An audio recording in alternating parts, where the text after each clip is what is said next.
Բարև ձեզ, Ամեկ Պլյուսի եթերում հարցազրույցն է եւ այսօր ես զրուցելու եմ Հայաստանի Շնորհապետական կուսակցության պատգամավորի տեխնացու քաղաքագետ Էդվարդ Անտինյանի հետ։ Բարև ձեզ, պարոն Անտինյան, շնորհակալություն մեր տաղավար գալու համար։ Ես եմ շնորհակալ հրավերի համար։ Մեր զրույցը սկսենք երեկվա բարձրաստիճան այցելուի վերաբերող եւ ստորագրված փաստաթղթերով։ Գիտեք, որ երեք Հայաստանում էր ԱՄՆ պետքարտուղար Մարկո Ռուբիոն եւ Հայաստանի արտգործնախարար Արարատ Միրզոյանի հետ նրանք ստորագրեցին Հայաստանի եւ ԱՄՆ-ի միջև համապարփակ ռազմավարական գործընկերության կանոնադրությունը։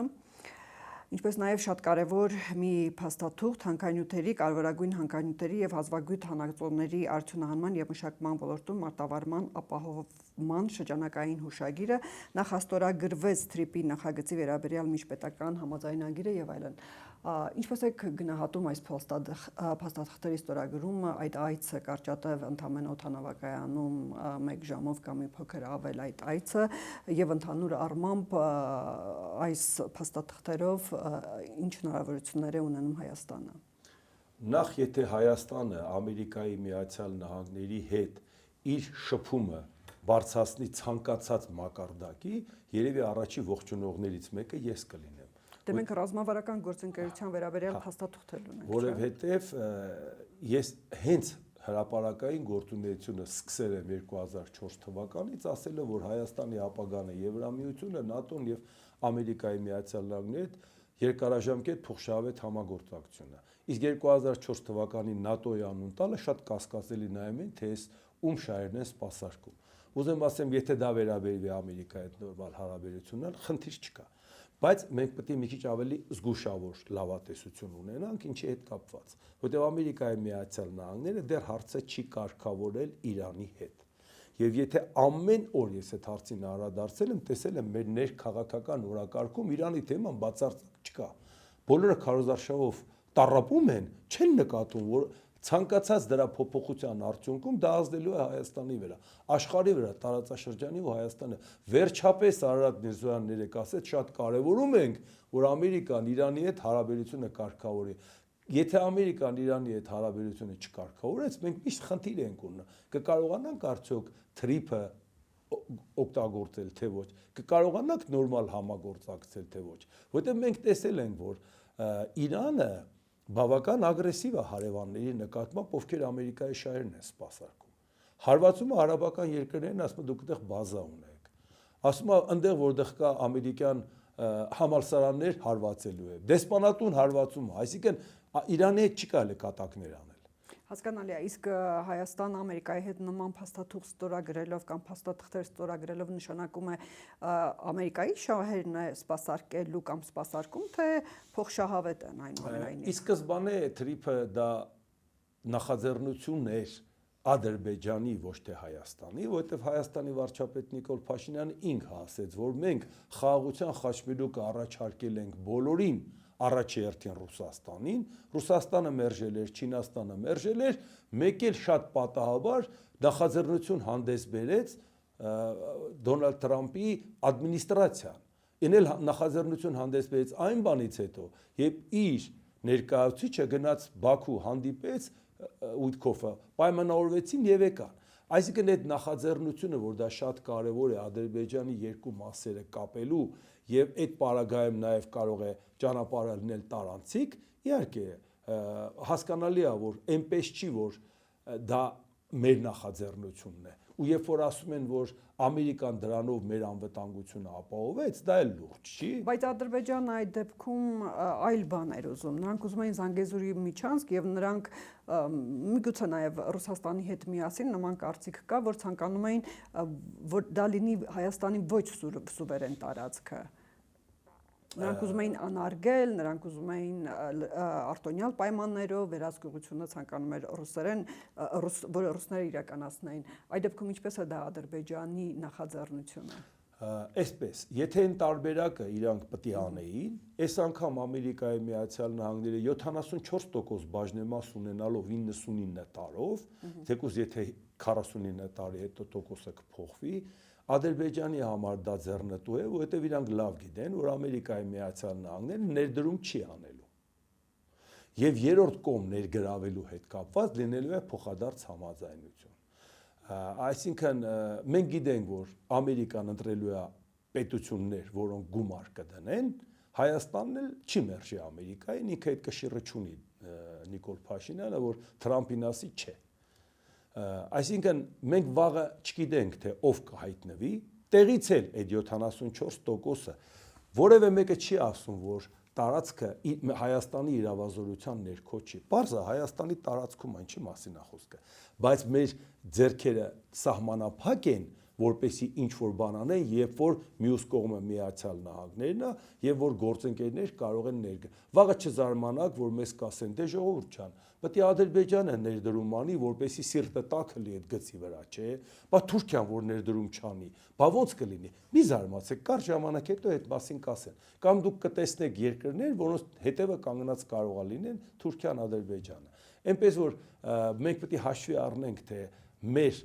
սահմանափակումները ոչ թե մեր իրավազորության ներքո է։ Մենք տեսել ենք մի բան, չէ՞, որ 102-րդ բազայից գնացել են մարդուն օդանավակայանում հետևել էին, փողոցից բռնել էին, տարել են 102-րդ բազայում պահել, հետո էլ Հայաստանից հանել տարել Ռուսաստան։ Մեր իշխանությունները որևէ բան չէին կարողացել անել։ Դա բացարձակ խայտառակություն էր մեր պետության ներսում։ Ինչի 102-րդ բազան մեր տերիտորիայում չի, մեր իրավազորության ներքո չի, բայց մեր ձեռքերը շատ կարճ էին դա կանխելու համար։ Ուզում եմ ասեմ, ոգևորության մասն էլ պետք է հաշվի առնենք, մանավանդ երբ որ ասում են, եթե թրիփը չլներ, Ադրբեջանը կվերցներ զորքով։ Այսինքն եթե թրիփը չլնի, Ադրբեջանը վերցնելու է։ Թրիփը պետք է իրան ձեռնտու լինի, որպեսզի ինքը ոնց էր ասում, ինչի մտնենք տանկերով, եթե կմտնենք մեքենաներով։ Իսկ երբ որ ասում ենք թրիփը կարող է վտանգված լինել մի քանի պատճառով, Իրանի հետ համաձայնության չեկան, դա խնդիր է։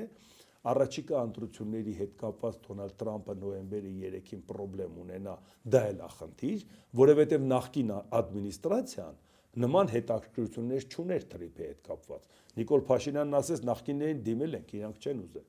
Իսկ ինչ երաշխիք, որ հաջորդ ադմինիստրացիան դա ուզելու է։ Բայց մենք տեսանք, որ Դոնալդ Թրամփի ադմինիստրացիան շարունակեց Բայդենի ստորագրած փաստաթղթերը կամ պայմանավորվածությունը, ըստ Ամերիկանն էլ համարվում է ինստիտուցիոնալ երկիր եւ ոչ թե ադմինիստրացիոն երկիր, եւ հավանականությունը մեծ է, որ հաջորդը ով էլ որ կլինի կշարունակի Թրամփի քաղաքականությունը այս տարածաշրջանում ամեն դեպքում, քանի որ դուք էլ պնդում եք կամ ակնարկեցիք, որ այն Ամերիկայի շահերից է բխում։ Այսպես նայենք, Ամերիկայի Միացյալ Նահանգները ինստիտուցիոնալ երկիր է, բայց այդ բոլոր ինստիտուտների նկատմամբ, ասած անթակույց հարցակում է սկսել Դոնալդ Թրամփը։ Դա իր ուժի բան չի, որ ինքը կարողանա այդ ինստիտուտները կոտրի։ Իրան կարճ ժամանակ է մնում գնալու։ Բայց համենայն դեպս Դոնալդ Թրամփին ինստիտուցիոնալիզմից հանեք դուրս։ Ինքը շատ էմոցիոնալ ձևով է հարցերին նայում ու տեսնում եք ինքը ոնց է հարցերին վերաբերվում։ 51-րդ նահանգ կլինի Գրենլանդիան, կլինի Կանադան, կլինի Մեքսիկան, կլինի Պանաման, այդ ամեն ինչը գիտենք։ Այսինքն դրա համար հարցը, եթե իրանք հարցը կարգավորեն Իրանի հետ, մենք շատ ուրախ կլինենք, որ մի խնդրեմ, մի բեռ մեր վրայից դուրս կգա։ Մեր հարևանը նորմալ հարաբերություն ունի Ամերիկայի հետ։ Բայց մի խնդիր կա, եթե դա այդպես չի լինում, մենք տեսել ենք, որ հերիք չէ Ամերիկան մեզ անվտանգության երաշխիք չի տվել։ Ում էլ որ տվել է, հարվածի տակ է դրել։ Այսինքն մենք ուրիշների սխալներից էլ կարող ենք, չէ՞ դասել։ Ուրեմն ինչ պետք է մենք անենք։ Մեր անելու խնդիրը, ես ասեմ, ինչքան էլ հնարավոր է Ամերիկայի Միացյալ Նահանգների հետ հարաբերությունները սերտացնել, դա պետք է անել, բայց պետք է ավելի շատ կարևորել այն ինստիտուցիոնալ համակարգ, որպես այդպիսին Եվրամիությունը դիտարկել, որն էլ էս ընթացքում նաև իր անվտանգային ճկուն մեխանիզմներն է մտածում, որը որ կախվածությունը պակասեցնի Միացյալ Նահանգներից, ու այդ պարագայում մենք երբեք խնդիր չենք ունենա, եթե առաջնային տեղը տանք Եվրամիությանը եւ նաև զուգահեռաբար Միացյալ Նահանգների։ Բայց եթե Միացյալ Նահանգներն ու Եվրոպան հակասություն ունեցան, մենք պետք է ընտրություն կատարենք Եվրոպայի ուղղությամբ։ Շատ լավ, Եվրոմիությանը եւ Եվրոպային կանրադառնանք, պարոն Անտիդյան, բայց ամեն դեպքում խնդրում եմ ասեք, այդ պայմանագրերը ու հատկապես կարևորագույն այդ հանքերի հանածոների վերաբերյալ այդ պայմանագիրը դա ինչ նշանակ, ինչ է իրենից ներկայացնում, ինչ մետաղներին կամ ինչ հանքանյութերին է վերաբերում, որ հանքերին է վերաբերում, հիմա այդ հանքերը ովքեր են շահագործում կամ առհասարակ շահագործվում են թե ոչ, ինչ խնդիր կարող է առաջանալ այստեղ։ ես չեմ պատկերացնում, որ Դոնալդ Թրամփը մի երկրի հետ որ ուզենա հարաբերություն հաստատի, առաջինը չնայի հողերն ու փողերը։ Դա այդ մարդու սովորությունն է, ինքը Հող ունենք, փող չունենք։ հա, դե հիմա ինքն էլ մտածում է, եթե միտեղ կա հազվագյուտ մետաղներ, ինքը դա պետք է ուզի։ Ձև չկա, այսինքն դա պարզ է։ Որքանով է դա մեր շահից բխում ժամանակը ցույց կտա, եւ ինչ արագությամբ այդ խնդիրները կլուծեն, եւ որպեսզի մենք գնահատենք Երեք Ամերիկան։ ստորագրված փաստաթղթի մեջ նշված էր, որ 6 ամսում պետք է այդ նախապատրաստական աշխատանքները ավարտեն։ Մոտավորապես ես միտքն եմ ասում, ոչ բառացի։ Ես չեմ տեսել որևէ երկիր, որի հետ Ամերիկան հանդիպել է, հազվագյուտ մետաղների փաստաթուղթ հուշագիր չի ստորագրել։ Երևի արդեն չգիտեմ, մնացել է Մարս մոլորակի հետ իրանք հուշագիր ստորագրեն ու երևի տեզերանավերը կգնան ընդեղից էլ կտեսնեն ինչ կա այնտեղ։ Ես ուզում եմ ասեմ, որ այն ինչ որ Ամերիկայի հետ կատարվում է, ված չի, բայց Ամերիկան կարող է խնդիրներ ստեղծի, որը մեզ համար խնդրեմ դառնա։ Ինիկատիվ ունեմ, որ տեսակ Իրանի հետ կապված խնդրեմ դարձավ։ Ֆանտաստիկ միջոցներ ունեցող արաբական երկրները կյանքը վայելում էին, Ամերիկայի բազան ընդեղ էր։ Ամերիկայի բազայի պատճառով իրանք հարվածել։ Շատ լավ, ինչ հանքանյութերի մասին է խոսքը եւ այդ հանքերը որտեղ են Հայաստանում տեղյակ եք դուք։ Ես չեմ կարող ասել, չէ, հարցին չեմ կարող պատասխանել։ Որոնք շատ կարեւոր են բարձր տեխնոլոգիաների եւ այլ տեխնոլոգիաներում Չեմ կարող ասել, թե կոնկրետ իրանք ինչ ինիկատիվ ունեն, Ամերիկայի Միացյալ Նահանգների, եթե ինքը ներդրում անի ինչ որ բան անի, բնական է օգտակար, մտածում ենք, որ նաեւ բնապահպանական խնդիրները ավելի որակով լուծված կլինեն, որտեղ մենք մեր հանքերի հետ կապված թիվ 1 խնդիրը որն է, որոշում կայացնել աշխատատեղ եկամուտ եւ մեկ էլ բնապահպանական խնդիրներ, մարդկանց առողջության խնդիրներ։ Այսինքն դա միշտ բախվում է, որտեղ մենք տեսնում ենք շատ դեպքերում միշտ բարբարոսաբար է օգտագործվում, եթե Ամերիկայի Միացյալ Նահանգների հետ բարձր տեխնոլոգիայով ինչ որ խնդիր լուծեն, միանշանակ իհարկե օգտակար է։ Շատ լավ, նորից վերադառնալով թրիփին, պարոն Անտինյան, որի վերաբերյալ փաստաթղթը 3 նախաստորագրվեց, բայց մինչ այդ Նիկոլ Փաշինյանը հայտարարել էր, որ թրիփով մենք արդեն կբացենք սահմանները Թուրքիայի եւ Ադրբեջանի հետ եւ մինչ այդ նա խոսեց մեր սահմանի Թուրքիայի հետ անցակետի բացումը, որ երասխի հատվածը երկաթուղին մենք կվերականգնենք եւ որ Գյումրի արդեն Թուրքիա մեր երկաթգիծը կսկսի աշխատել։ Փաստորեն այն մտահոգությունները, որ թրիփը կարող էր միայն Նախիջևանը կապել Ադրբեջանի հետ, այդքան էլ այդպես չէր եւ որ մեր երկաթգիծը այդ ուղղությամբ Նախիջևանով դեպի Գյումրի եւ Թուրքիա կաշխատի, այդ հեռանկարն էլ ունենք։ Մենք տեսել ենք, որ Թուրքիան ասել է, որ մինչև Ադրբեջանի պահանջները չկատարեք, ինչքան ուզում ակակ բանակցենք, կբանակցենք, ամեն ինչ կանենք, քայլեր կանենք, վերջնական քայլը չենք անի։ Քանի տարի է չարչարվում են, որ Թուրքիայի հետ երկկողմ հարաբերություն ունենան, որը պայմանավորված չլինի երրորդ կողմի հետ, դա այդպես է չի ստացվում։ Իսկ Ադրբեջանը իր պահանջները ներկայացրել է սահմանադրության փոփոխություն։ Իսկ սահմանադրության փոփոխության վտանգը նա է, որ իսկ եթե հանկարծ մեր ժողովուրդը սահմանադրությունը չփոխեց, ի՞նչ է նշանակում դա։ Չփոխեց։ Հնարավոր է։ Մենք գիտենք, չէ՞, որ սահմանադրական հանրակրվեն բազմամարդ չի լինում։ Մարդիկ գնում են ընտրության, հիմնականում գնում են այն ընտրության, որով իշխանություն է ձևավորվում։ Կոնկրետ տեսնում են, այս ուժին ընտրում ենք, այս լիդերին ընտրում ենք, մենք գիտենք մեր կյանքում ինչ-որ բան է փոխվելու։ Սահմանադրական փոփոխությունը առավել եւս, երբ որ նախաբանից հանածը լինի անկախության հռչակագիրը, կարող է մարդիկ դրան կողմ չքվեարկեն։ Եվ Ադրբեջանն ասում է, մինչև սահմանադրության փոփոխությունը չանեք, ոչ մի բան չի լինելու։ Խաղաղության պայմանագիր չենք ստորագրելու, Թուրքիան էլ ասում է, եթե Ադրբեջանի պահանջը չկատարեք, մենք էլ ձեր եկեք ինչ ուզում եք։ Փաշինյանը հայտարարել է, չէ, որ նոր սահմանադրության մեջ այդ հղումը չի լինի, անկախության հռչակագրին ուղղված հղումը, եւ որ եթե այս ընտրություններին նորից գան իշխանության, այդ հարցը ըստ երևույթին հարակվայով կփորձեն լուծել այնպես, ինչպես կլուծեն իշխանության գալու հարցը։ Դրանից հետո, այսինքն փարատվում է այդ հարցը լուծելուց հետո, եթե իսկապես լուծի, փարատվում է այն խնդիրը, որ մենք Թուրքիայի հետ չենք ունենա մեր նախկին երկաթուղային կապը։ Հիմա այսպես Նիկոլ Փաշինյանը խոստացավ, որ մարտ ամսին մինչև ընտրություններ կհրապարակի։ Հետո ասեց, ինչ որ հակասություններ ունենք, չենք հրապարակում։ Հակասություն իրանց թիմի մեջ։ Դա մեղմ ժպիտ է առաջացնում գործին տեղյակ մարդկանց մոտ։ Այսինքն ձեր հավաքած թիմակիցները ձեզ դեմ են։ Ինչի հնարավոր չի։ Իհարկե հնարավոր չի։ Դա մեկ մարդու իշխանությունն է, պարզ չի ձեզ։ Եվ այդ պարագայում Նիկոլ Փաշինյանը հասկացավ, որ խնդիր կարող է ունենա մինչև ընտրություն դա հանելու, գերադասեց, որ հիմա գնա ընտրության, եթե ինքը կընտրվի, հետո շանտաժ կանի ժողովրդին, կասի, եթե դուք հիմա ինձ մանդատ եք տվել խաղաղության, հանրակրվեին չեք քվեարկում, այո, դուք պատերազմ եք ուզում։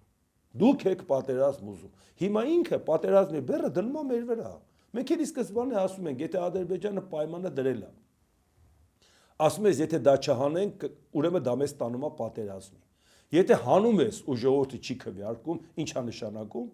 Ժողովրդի վրա ես դնում պատերազմի բեռը, որտեղ արդարացրել ես, լեգիտիմացրել ես Ադրբեջանի մեր նկատմամբ հարձակումը, որովհետև մենք իր պայմանը չենք կատարել։ Պարոն Անդինյան, կվերադառնանք դեռ երկաթուղային եւ այլ խնդիրներին, Ամերիկային վերաբերող եւ այլ խնդիրներին,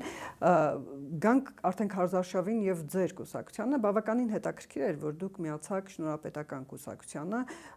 շնորհապետական կուսակցությունն էլ Հայաստանի շնորհապետական կուսակցությունն էլ բավականին նոր կուսակցություն է, ինչ գտաք այնտեղ, ինչպես դուք, այսպես ասած, մերձեցաք միմյանց, դուք Գուրգեն Սիմոնյանն որպես քաղաքագետ էլի ձեր նման մենք գիտեինք, ինչը միավորեց ձեզ։ Ես Գուրգեն Սիմոնյանին առաջի անգամ տեսել եմ նոյեմբեր ամսին, անցյալ տարի, երբևիցե չէի տեսել, ես մտադիր էի, որ ստեղծենք դաշինքով գնանք, հետո եղավ, շփում եղավ, մի քիչ պլանները փոխվեց, հասկացանք, որ հանդիպենք, քննարկենք, որ տարբերակն է ընդունելի, ես առաջարկեցի դաշինքի տարբերակ, ինքը առաջարկեց կուսակցությունով գնալու տարբերակ։ Ես մի քիչ խորանալով իր արգումենտները ծանոթ հետևանելով գտա, որ իր ասածը ավելի ճիշտ է։ Այսինքն ոչ թե ինքը միանա դաշինքին, այլ ես միանամ իրանց կուսակցությանը։ Դե այդպես ծանոթացաք ու այսպես տարվա մեջ գտաք, որ դուք շատ սերտ համախոհներ եք, կորցրած կարելի ասել անգամ ընկերներ եք, եւ որ դուք միասին կարող եք անցնել քաղաքական ճանապարհը մասնակցել։ Այսպես նայենք, այն կարմիր գծերը, որը մենք ի սկզբանե քննարկել ենք, այսինքն առաջինը գնում ենք ընտրության եւ ոչ մեկին չենք միանում։ Երկրորդ գնացինք ընտրության, ստացանք մեծամասնություն, հայտ ենք ներկայացնում Եվրամիության անդամակցության։ Չստացանք մեծամասնություն, էլի չենք միանում ոչ մեկին։ Եթե որևէ մեկը մեծամասնություն չի ստանում, իրանց առաջարկում են կոմպրոմիսային տարբերակ։ Դուք ձեր ձայնը կտաք մեր վարչապետի տեխնացուին, եւ այդ վարչապետի տեխնացուն իր ծրագիրը կյանքի կկոչի։ Մենք ձեզ չենք միանա, ձեզ էլ չենք առաջարկի մեզ հետ կոալիցիա կազմել, որտեղ ձեր ծրագիրը մեզ չի հետաքրքրում, ոչ Նիկոլ Փաշինյանի, որ ռուսամետ ուժերի։ Այսինքն պորտվել ստանալու համար մենք ընտրության չենք գնալու։ Դուք ըստ էության կոմպրոմիսի գնալու ճանապարհները խիստ նեղացրել եք, եթե անցնեք ազգային ժողով քաղաքական ուժերի հետ։ Մենք շատ պարզ ենք ասել։ Եթե ասում եք, որ այն մյուսը ընտրվի Հայաստանը վերանալու է, նա էլ ասում է, թե այն մյուսը ընտրվի Հայաստանը վերանալու է, երկու Հայաստան վերացնողներ։ Ընտրել ենք մի մարդ, որը անցյալի բեռը իր վրա չկա, գիտնական մարդ է, մտավորական, կուսակցությունը նորաստեղծ, որևէ բանակ չի թալանել, սխալ բանակցություն չի վարել, եւ կարող է ինքը իր պոտենցիալով, իր գիտելիքով, ամեն ինչով համախմբված թիմով այդ ամեն ինչը առաջ տանել, եկեք միացեք իրան, եթե դուք ասում եք չեք հասկանում, ուզում եք Փաշինյանը ելնի, ասում եք չէ, ուզում եք Գուրգեն Սիմոնյանը ելնի, բա դուք բացատրեք, ինչի եք ուզում Փաշինյանը ելնի, կամ դուք ինչի եք ուզում Սամվել Կարապետյանը ելնի։ Շատ լավ, ում եք դուք այդպես ասելու։ Հրապարակային ասում եք, ուժերին, եթե անցնեք ազգային ժողով։ հրապարակային ասում եք, մեզ պետք չի որևէ կետ բանակցել, մենք չենք էլ բանակցելու։ Դուք կարծում եք ազգային ժողովում ձեր կշիռ այնքան բարձր կլինի, որ դուք կարողանաք այդպես վերևից հայտ ներկայացրել, էլի։ Վերևից հայտ չէ։ Երկու կողմն ասում է գնում եք քաղաքացիական պատերազմի։ Չեք լսում։ Նիկոլ Փաշինյանն ասում է գնում ենք քաղաքացիական պատերազմի։ Խաղաղությունը բերում եմ դրսից, որպեսզի ներսում պատերազմ հրահարեմ։ Եթե դուք դա չեք նկատում, շատ վատ է։ Մարդը պարզ ասում է, տունը թալանելու եմ, քեզ բոմբ եմ սարքելու։ Ձերից հետ խլելու եմ, ասում է մարդկանց, ովքեր ֆանտաստիկ միջոց ունեն։ Այո։ Էն էլ, նրանք էլ նենց արունից հեռու տղեկ չեն։ Այսինքն նայել ասում է, դե դու պետք է մեզ թալանես, դու պետք է վերացես, դե հիմա կտեսնես ինչ ենք անում։ Ռոբերտ Քոչարյանն ասում է, եթե մենք տեսնենք, որ ընտրությունը այնպես չգնաց, հեղափոխություն ենք անելու։ Սամվել Կարապետյանի ձայնագրությունները լսում եք, որ եթե Փաշինյանն եղավ, պերևարոտ ենք անելու։ Դա չեք լսում։ Բայց դրա մի լուծում կա։ Ես դա ասում եմ որպես մարդ, որը վերլուծական ունակություն ունի։ Մենք ստանում ենք այնքան ձայն, որպեսզի ոչ մեկը մեծամասնություն չունենա։ Այդ դեպքում ամսի 7-ին դուրս չեն լցվելու։ Դուք վստահ չեք, որ եթե այն մյուս կողմը Մարթանի փողոց, Նիկոլ Փաշինյանն էլ է հանելու իր կողմնակիցներին։ Չասենք Նիկոլ Փաշինյանի կողմնակիցները քիչ են։ Մենակ Նիկոլ Փաշինյանի գլխին բոյին մեռնող մարմնի բոլոր մասերն ուտող ահագին ագրեսիվ մարդիկ կան։ Նշանակում մարդ հանել փողոցը։ Մարդիկ դուրս են գալիս փողոց, երբ տեսնում են, որ ընտրությունները կեղծված է լինում, չէ՞։ Օրինակ մարտի 1-ին, երբ որ Լևոն Տեր-Պետրոսյանի նախագահությունից հետո, երբ որ նա չդարձավ կամ չընտրվեց նախագահ, մարդիկ դուրս եկան փողոց, մտածելով, որ իրենց ձայնը, իրենց քվեն կեղծվել է հօգուտ Սերժ Սարգսյանի։ Դրանից հետո, ավելի շուտ հեղափոխությունից հետո, այդպիսի ուժեղ հակազդեցություն Նիկոլ Փաշինյանին չի եղել ու ընտրությունների մասնակցած ուժերն էլ մեծ հաշվով չեն դժգոհել, որ ընտրությունները կեղծվել են։ Դրա դեմ մարդ փողոց չեն դուրս հանել։ Այսինքն այն հեռանկարը, որ կարող է կեղծվել, իշխանությունները դա հերքում են, ամեն դեպքում փորձը դա է ցույց տալիս, որ մեծ հաշվով չեն կեղծել, չէ՞, այդպես չի։ Այսինքն 2021-ի եւ 2026-ի ընտրությունների տարբերությունը չեք նկատում։ Տարբերությունը բոլոր ընտրությունների մեջ լինելու է։ Ահա, դե հիմա հարցը հետեւյալն է։ Այսօր տեսնում եք, որ ընտրությունից հետո պարտված կողմը չի ճանաչել ընտրության արդյունքները։ Բայց նա կկարողանա այդքան մարդ հանել դուրս փողոց։ Միլիարդատեր մարդիկ իշխանությունը չի կարող վարչական ռեսուրսով։ Միլիարդատեր մարդիկ չեն կարող։ Մարդիկ ձեր աչքի առաջ արդեն ասում են, որ չենք ճանաչելու։ Ընտրությունն ուզում ենք հաղթենք մինչև ընտրություն։ Եթե ամսի 7-ին որևէ կողմը մեծ ամաստություն ունեցավ, մյուս կողմը քայլ է անելու։ Բայց մարդիկ դուրս միլիարդատեր են, բայց մարդիկ դուրս կգան փողոց։ Մենք տեսել ենք այդ հավաքները փող ունեցողների եւ ոչ միայն միլիարդատերերի ու նաեւ միլիարդատերերի։ Ընտրական ակտիվությունը դա գագաթնակետն է միշտ ելնում, երբ որ ժողովուրդը դժգոհ ալնում արդյունքից, ինքը գնացել է ընտրության։ Ինքը այդ օրը ակտիվ գնացել է ընտրության, ինքը պատրաստ է գիշերը փողոց դուրս գա, առավոտ փողոց դուրս գա։ Մի համեմատեք ընթացքում միտինգների հետ։ Մաքսիմալ ակտիվությունը ելնում է, որ 1.200.000 մարդ մոտավորապես գնալու է ընտրության։ Այդ 1.200.000 մարդը ինչ որ մասը դժգոհ եղավ արդյունքից։ Դուք ինչպես եք գնահատում ֆավորիտ ուժերի հնարավորությունները իշխանությունների, Սամվել Կարապետյանի, Ռոբերտ Քոչարյանի, Հայաստան Դաշինքի, Ծառուկյանի, այդ թվում նաև ձեր կուսակցության։ Ես այսպես եմ ոչ թե գնահատում, գնահատելը դնենք մի կողմ, այլ ինչպես եմ ես պատկերացնում։ Հիմա նայեք, եթե Հայաստանի Շնորհապետական կուսակցությունը ստացավ ծանրակշիռ ձայն, այս թևերից ոչ մեկը մեծամասնություն չի ունենա։ Եթե մեր անցնելով մենք կարողանանք փակենք նաև արբանյակ ուժերի ճանապարհը, որոնք ասել են ի սկզբանե, եթե մենք անցնենք Նիկոլ Փաշինյանին ենք միանալու։ Մի մասն էլ ասել է, որ անցնենք, չէ, իշխանությանը չենք միանա, ռուսամետ ուժերին չենք միանա, նախկիններին։ Բայց Սամվել Կարապետյանը նախկին չի, չեք լսել։ Այսինքն մենք հրաշալի գիտենք, որ կան ուժեր, որոնք եթե հաղթահարեն, այդ մարդիկ կմիանա Սամվել Կարապետյանը։ Բայց դուք վերջին հարցումներով Հանրապետական միջազգային ինստիտուտի այդ հարցումների համաձայն ընդամենը 2% անցումային շեմն էլ չեք համապատասխանում, մինչդեռ Նիկոլ երկուսայիք նաև նախկին հարցումների համաձայն, որը փետրվարին էր արվել։ Նիկոլ Փաշինյանի ռեյտինգը 24-ից թե 26-ից բարձրացել է քաղաքացիական պայմանագրինը 38-ի։ Փոխարենը իջել է Սամվել Կարապետյանի, Հայաստան Դաշինքի, նաև Ծառուկյանի վարկանիշը։ Այդ դեպքում դուք ինչպես եք մտածում, որ դուք կլինեք առաջատարը։ Ես ասում եմ ամեն դեպքում ինչ որ ես ասում եմ մարդիկ հիմա այսօրին չեն Նիկոլ Փաշինյանին ընտրում։ Ասում եմ, ես խաղաղություն ա բերել։ Մենք բացատրում ենք, որ Նիկոլ Փաշինյանը քաղաքացիական պատերազմ է դրդում։ Խաղաղություն, երազողներ, տենչողներ Նիկոլ Փաշինյանի սրտիկը վերցրեք եւ անցեք հաջորդ քայլին։ Մարդը ձեզ պատերազմի է դրդում։ Երկրի ներսում։ Լավ, ձեր ձայնը հասանելի է, ձեր քարոզարշավը շատ նկատելի չի այդ հիմնական ուժեղը կամ ազգային ժողովում ներկայացված կուսակցությունների։ Հիմա ես ասում եմ, հարգելիներս, եթե մենք ստանանք բավարար չափով ձայն, Նիկոլ Փաշինյանը մեծամասնություն չունենա եւ արբանյակ ուժերից ոչ մեկը չունենա, որ իրան միանա, նույն ձևի մեծամասնություն չունենա ռուսամետ ուժերը եւ որևէ արբանյակ որ միանա, ամսի 7-ին փողոց դուրս գալու, բախումների գնալու խնդիրը վերանում է,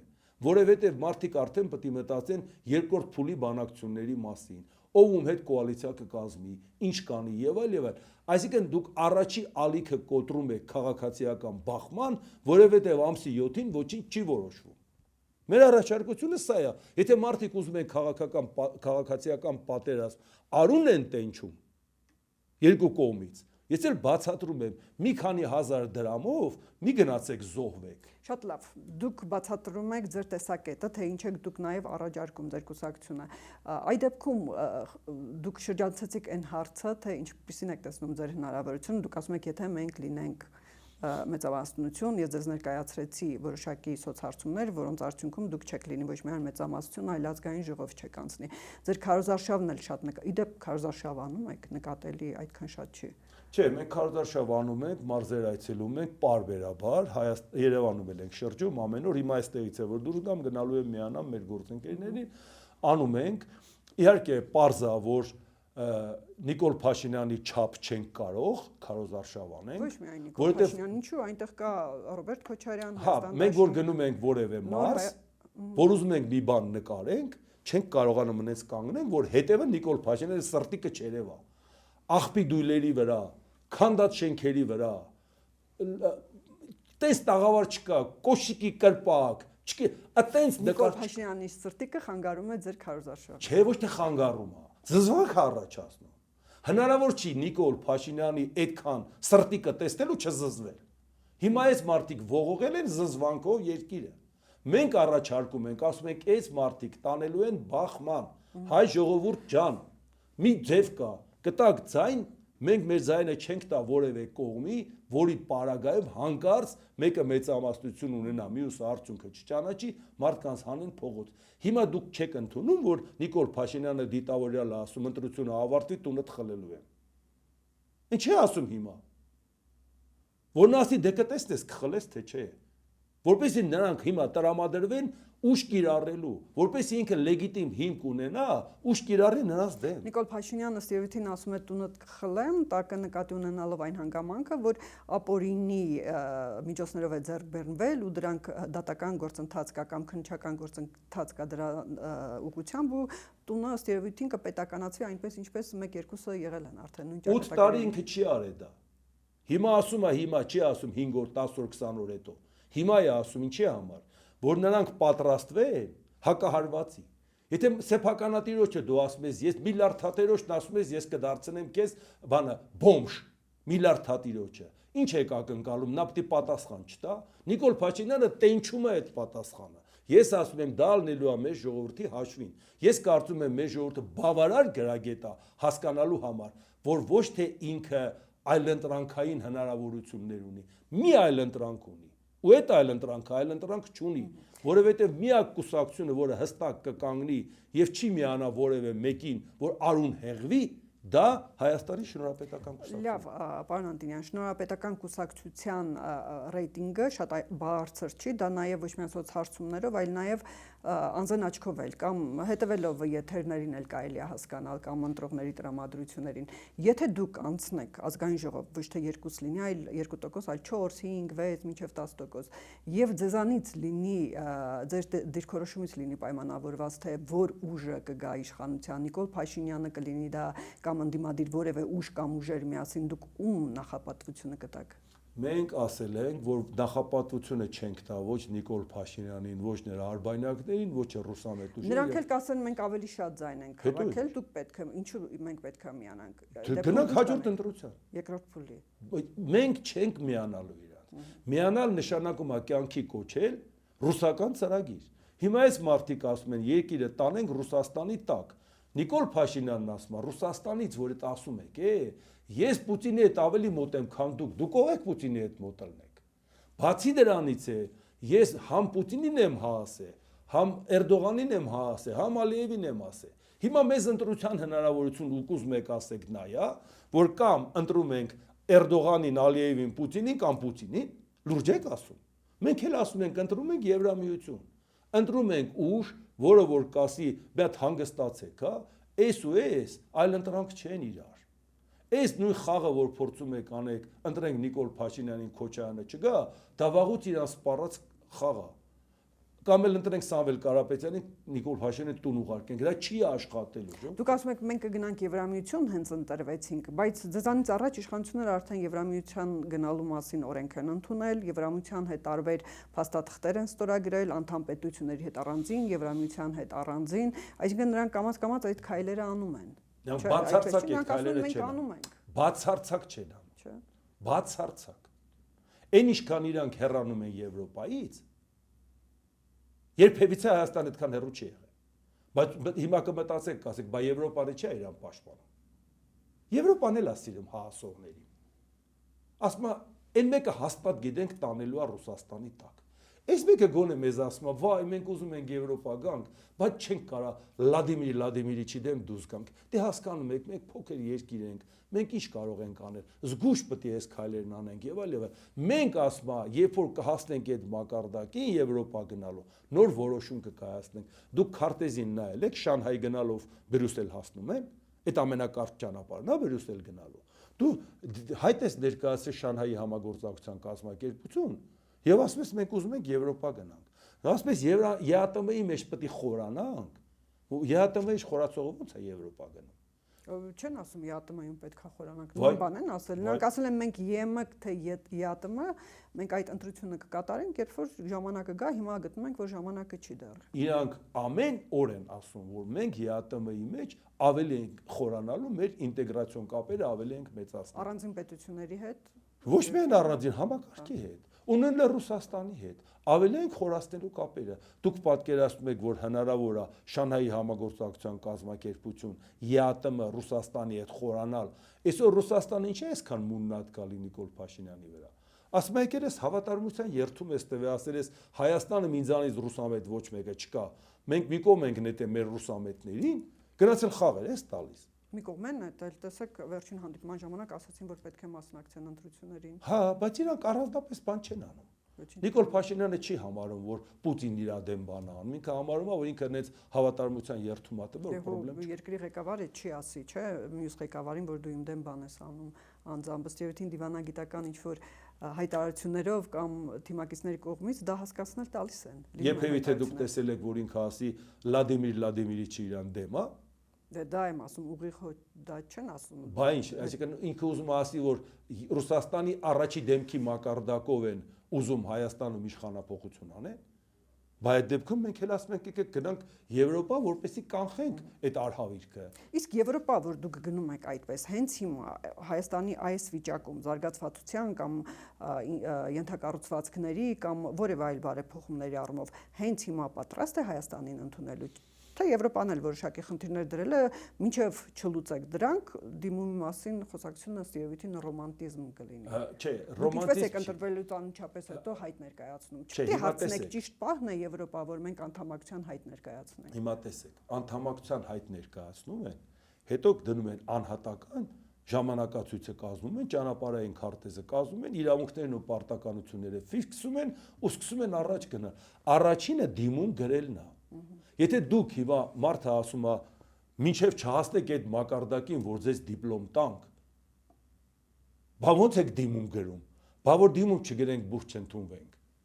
դիպլոմը ո՞նց են վերջում տալու։ Մենք ասում ենք առաջի քայլը անդամակցությունը չի, առաջի քայլը հայտն է, հայտը ներկայացնելու ժամանակացույց են կազմում, ոնց որ կազմել են բոլոր երկրների հետ։ Առաջ ասոցիացման համաձայնագիր են ստորագրել, որի անբաժանելի մասն է եղել խորը եւ համապարփակ ազատ առևտրի համաձայնագիրը, հետո տեխնացու են դառել, հետո անդամ են դառել։ Առաջի քայլը մենք չենք անում։ Պարզ է։ Առաջինը դուք կանեք Եվրամիության անդամակցության դիմումը, երկրորդ քայլը որն է լինելու։ Դե դա լուրջ գլոբալ քայլ է, այնպես չի որ հիմա մենք շատ ենք խոսում, այսպես ասած, ասենք խոսենք տնտեսական քաղաքականություն, իրավական, սոցիալական եւ այլ, ամեն ինչ կարող է ասենք, բայց կա մի խնդիր։ Առաջի քայլը մի հատ ընտրում ես այն տիրույթը, որի մեջ պատկերացնում ես քո պետությունը։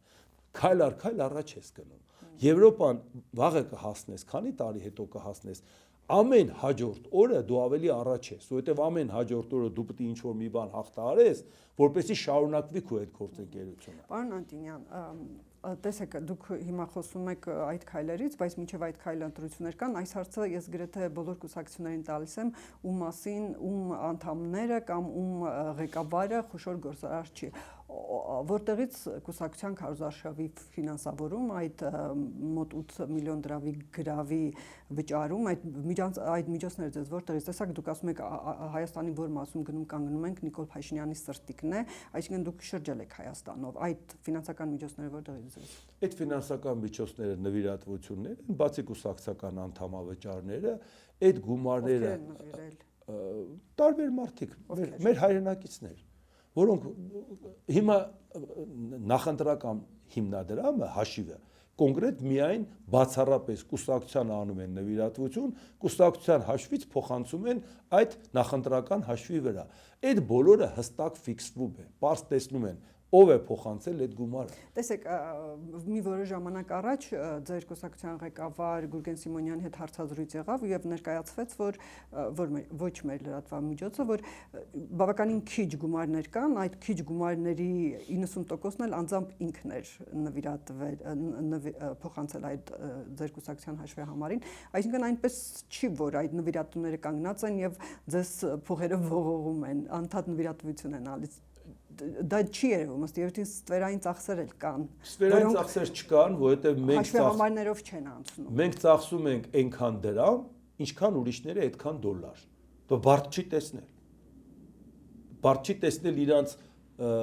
պալակատները, բիլբորդները, ողողած ամբողջ երկիրը։ Բարդ չի տեսնել լրատվական դաշտում ինչ է կատարվում։ Այսինքն այդ մարդիկ խոհանոցից գնում են ճաշասենյակ, լրատվամիջոցները գնում նկարում են։ Այսինչը գնաց ճաշասենյակ։ Ճաշասենյակից գնաց պատշգամբ։ Դուք չեք տեսնում ինչ է կատարվում։ Սա բազմապրոֆիլ խայտառակություն է։ Սա բանի կենտրոնական ընտրական հանձնաժողովի դիմաց թղթերը հանձնում են կուսակցությունները։ Դուրս են գալիս, նկարում են։ Դուրս եկան, նկարում են մի քանի հարց։ Մեկ էլ հետո հայտարարեցին, որ Հայաստանի Շնորհապետական կուսակցությունն էլ թղթերը տվել, ոչ մեկը չտեսավ։ Բայց այդ լրագրողները, բայց ինչի՞ պետք է մեզ ցույց տան։ Ժողովուրդ ջան, իսկ մենք վճարել ենք, որ իրանք մեզ ցույց տան։ Այս մակարդակն է, վաղ կգնանք պատերազմի, այդ մարդիկ կասեն, այ մարդ, դե մեկը չկար է ասեր, բայց այդ մեկին ձայն տվեցիք, որ ասի։ Բա ասում ենք, որ հիմա տանում են բախման, ձեր երեխաների ապագան տանում են կործանման, ասում են, իա վճարի, այդ մասին մենք հասարակությանը ներկայացնենք։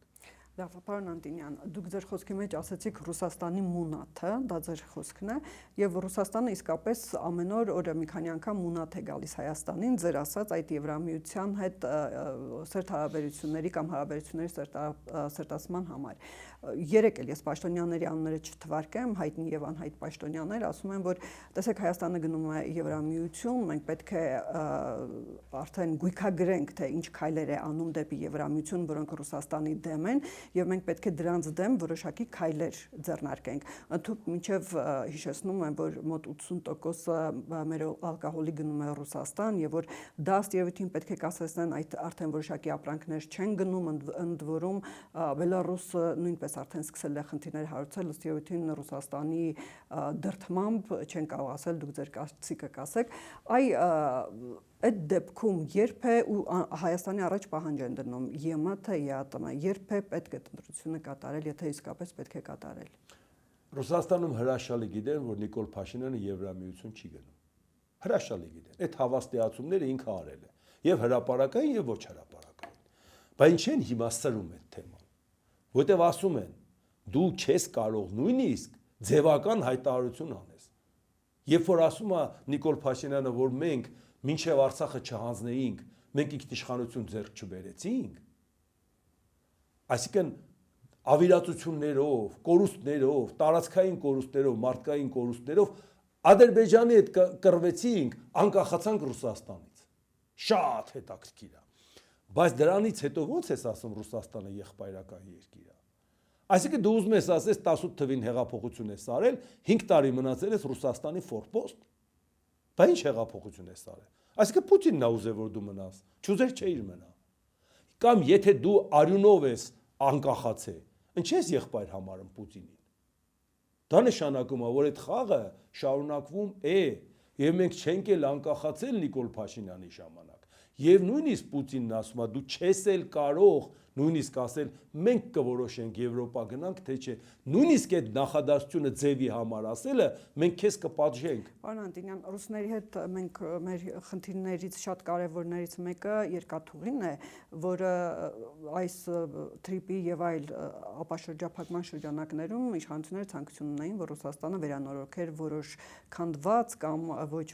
սարքին հատվածները։ Ռուսաստանը ստիրույթին չի համաձայնել դրան, որտեղ Նիկոլ Փաշինյան օրեր առաջ հայտարարեց, որ երասխի հատվածը մենք ենք վերանորոգելու։ Հիմա ինչպես եք պատկերացնում այդ խնդրի լուծումը այս հարաբերությունների պայմաններում, ինչպես որ դուք եք ասում, հատկապես որ երեք էլ մեր անվտանգության խորհրդի քարտուղարը հայտարարեց, որ կոնցենսիան վերցնելու եւ այլ երկրի փոխանցելու հարցը դեռևս քննարկվում է։ Երկաթուղու կոնցենսիան։ Նիկոլ Փաշինյանն ասեց, որ կոնցեսիոն պայմանագիրը մենք մի հատ երկիր գտնենք, որը ձեռնտու ունի եւ Ռուսաստանին եւ Հայաստանին։ Բայց Ռուսաստանն ասեց ոչ, ես վաճառելու ցանկություն մտադրություն չունեմ։ Մոռացեք դա։ Ես դա կանեմ եւ նաեւ ներկայացված կլինեմ։ Նիկոլ Փաշինյանն ասեց, բա եթե Ռուսաստանը ներկայացված էլի, մեր թրիփի գործընկերներին դուրս չի գա դա, չէ՞։ Բայց դրանից հետո Ռուսաստանը շարունակեց պնդել, որ մենք այդ պայմանագիրը չենք վաճառելու։ Հիմա այդ պարագայում ինչ հաստատում, Ռուսաստանը ներկայացված է լինելու նաև թրիփի այդ մնացած հարցերի մեջ, որովհետև ինքը ո՞նց է առիթը բաց կթողի։ Իսկ հիմա հարց է ծագում, եթե Ռուսաստանը իր պարտավորությունները չի կատարում, Հայաստանն ունի պայմանագիր Ռուսաստանի հետ երկաթուղու հետ, արբիտրաժային դատարանը Ֆրանսիայում է, Հայաստանը միակողմանի կարող է դադարացնել եւ ասել դու այս քայլերը չես կատարում։ Ֆրանսիային էլ որ դիմի հաստատ ինչ ուզմալ, ինչքան էլ օբյեկտիվ լինեն, Ռուսաստանը շանս չունի հաղթելու։ Բայց ինչի՞ չեն դադարեցնում։ Թող Ռուսաստանը դիմի Ֆրանսիային։ Ինչի՞ չեն դադարեցնում։ Որտեղ ինքը չի կարող Ռուսաստանի դեմ նման բան անել։ Բայց դա ենք ասում, բայց ինչ անկախությունից ենք խոսում։ Եթե մի երկրի ղեկավար կանգնում է կառավարության շենքում, խոսելուց լրագրողների հետ ասում է, ոնց կարանք մենք հավասարի հետ հարաբերվենք Ռուսաստանի հետ։ Բայց դուք պատկերացրեք, այսինքն մենք ինքնիշխան պետություն չենք, քաշային կատեգորիաներով է հավասարի որոշում, բայց չենք Եվրամիությունն ասում։ Եվրամիության մեջ Հունգարիայի պես երկիրը շատ վատ էր անում, որ համաեվրոպական ծրագրին դեմ էր գնում, բայց ինքը ի վիճակի էր դա անել, չէ՞։ Այսինքն ինքը այդքան կշիռ ուներ, որ դա աներ։ Իսկ մեզ ասում են, ոնց կարող է պատահի դու կշիռ ունենաս։ Ամենափոքր եվրոպական երկիրը շատնեց ճնշված է Գերմանիայի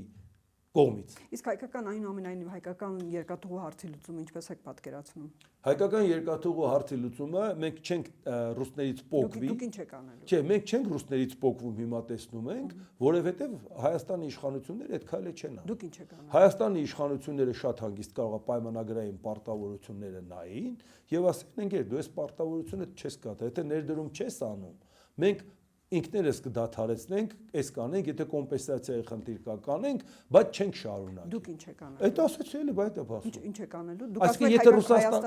եթե Ռուսաստանը ինչ որ բան արեց, անում է, հա, Ռուսաստանը անում է։ Ռուսաստանի հետ պայմանագրային պարտավորություն ցանկացած խախտումը հիմք է, որ դադարացնես հետո կոնցեսիոն դադարեցնելու է։ Իհարկե։ Շատ լավ։ Եվ մինչ այդ հարցերը, տեսեք, հայտարարություն եղավ, որ Հայաստանը արդեն կարող է օգտվել Կարս ախրքալակ կամ ախրքալակ Կարս երկաթուղուց եւ Թուրքիայի միջոցով կամ դեպի Թուրքիա, այնուհետեւ եվրոպական երկրներ եւ ոչ Եվրամիության երկրներ եւ Սիրիա եւ այլուր ապրանք արտահանել։ Մի խոսքով արդեն կարող է օգտվել, մինչ հայկական երկաթուղների հարցը կլուծվի կամ թրիպը կսարքվի։ Սա ինչ հնարավորություն է։ Սա ավելի շատ հնարավորություն է նախընտրական։ Մենք գիտենք, որ եւ Թուրքիան եւ Ադրբեջանը շահագրգռված են Նիկոլ Փաշինյանի ընտրվելու հարցում, ինչ էլ որ պետք է լի իրանք կասեն, մենք այդ ամեն ինչը պետքա գնահատենք ընտրություններից հետո։ Ինչ կանեն եւ դրա դիմաց ինչ կուզեն։ Որովհետեւ հիմա ցանկացած ժեստ, որը արվում է, դա գին ունի, որը իրանք պահանջելու են։ Մենք դա ենք նաեւ համոզվում, որ դրսից այնպիսի կախվածություն չպետք է լինի, որ հետո ստիպված ես պարտքերդ փագես։ Դա վերաբերում է եւ ռուսամետ ուժերին, դա վերաբերվում է եւ Նիկոլ Փաշինյանին։ Երբևիցե մենք, եթե ասում ենք Եվրամիության անդամակցության, որևէ մեկի հետ այդ հարցը չենք քննարկում որևէ կառույցի, որ որևէ պարտավորություն չունենանք իրենց հանդեպ։ Որովհետեւ Եվրոպայում էլ կան բյուրոկրատներ, որոնք ասում են մեզ դիմել եք, ուրեմն մեր պայմանը սա է։ Մենք որևէ պայմանավորվածություն այդպիսի ձեռք չենք։ Հայաստանում քաղաքական ուժը գնում է ընտրության։ Մենք ինչ ունենք իրանց հետ պայմանավորվելու։ Լավ, դուք շատ միգուցե ես լավ չհասկացա կամ միգուցե դուք լավ չներկայացրեցիք, իսկ հատմանած երբ է ճիշտ ԵԱՏՄ-ից դուրս գալը։ Ռուսաստանը մեր առջև դնում է ԵՄ թե ԵՏՄ, ինչքան շուտ որոշեք, այնքան լավ, այդ գնացքը դուք շուտ պետք է ընտրեք եւ Հայաստանի իշխանություններն ասում են դեռ ժամանակը չի, մեզ երբ հարմար կլինի այդ ժամանակ կորոշենք։ Ըստ ձեզ երբ է ճիշտ ժամանակը։ Հիմա ասեմ, հիմա ամենավատագույն վիճակն է, որ մենք ունենք։ Ռուսաստանը նեղացել է, Եվրոպային չենք ասել, որ գալիս ենք։ Իսկ եթե մենք կանգնենք եւ այսօր դիմում գրենք, Ռուսաստանը նեղանա, Եվրոպային ասում ենք հոп։ Դու ինքդ Ռուսաստանի ձեռը քաշված երկրներ եք ներողեք արտահայտությանս համար։ Դուք ինքներդ գիտեք Ռուսաստանը ինչ սանկցիաներ է անում։ Հիմա դուք մեր տնտեսական անվտանգությունը պահում եք, մեր առհասարակ անվտանգությունը պահում եք, տենում եք Ռուսաստանն իրան ոնց է պահում։ Այսինքն, եթե մենք այսօր Ռուսաստանին նեղացնում ենք, բայց այն ուղղությամբ էլ քայլ չենք անում, լինում ենք առավելագույն խոցելի։ Բայց եթե մենք Եվրոպայի հետ քայլ անենք, ասենք մի հատարի մի հատ ճանապարհային քարտեզը նայենք, դու գիտես չէ՞ որ Ռուսաստանը լարսնափակելու է էս, հիմա ինչ ես առաջարկում։ Մենք մի հատ քեզ էլ լսենք։ Ասել ես որ խալին փռած սպասում ենք ձեզ։ Մենք էլ հավատացել ենք, դիմում ենք գրե։ Հիմա արի եկեք այդ խալու վրով քայլենք իրար։ Այսինքն դուք մտածում եք դիմումը կներկայացնեք ԵՄ-ին անդամակցելու, այդ խալու հարցն էլ կլուծեք ու ԵԱՏՄ-ից դուրս գալու արդեն հարցերը։ Մի հատ խնդիր կա, ԵԱՏՄ-ից մենք դիմում չենք գրի դուրս գանք, քանի չի հակասում այն քայլերին, որը Եվրոպայի հետ անում ես, այն ժամանակացույցի հետ։ Քայլ առ քայլ պակասացնում ես։ Իսկ ԵԱՏՄ-ից էլ ասում ենք իշխանություններն էլ այդպես են։ Չէ, ասում մենք չենք պատրաստում Հայաստանին հանել։ Չենք պատրաստում հանել։ Այսինքն Հայաստանը պետք է դիմում գրի։ Հայաստանը որ պարագայում արդեն Եվրոպայի հետ պայմանավորվածությունը ճանապարհային քարտեզն ունեցավ, գնալու ասի հարգելի գործընկերներ ջան, մնաք լավ բարեկամներ, մենք գնում ենք այսինչ ուղղությամբ։ Իշխանություններն էլ ասում են մենք։ Իշխանությունը չի գնում այդ ուղղությամբ, իշխանությունն ասում է, բայց չի գնում։ Մենք ասում ենք, մենք որ ասում ենք, մենք գնալու ենք, տարբերությունը դա է։ Դուք կասեք եւ կանենք։ Իհարկե։ Եղավ, շնորհակալություն, պարոն Անտոնյան։ Մեր հեռուստադիտողներին հիշեցնեմ, որ Ամեկ+-ի տաղավարում էր Հայաստանի շնորհապետական կուսակցության պատգամավորի թեկնածու Էդվարդ Անտոնյանը։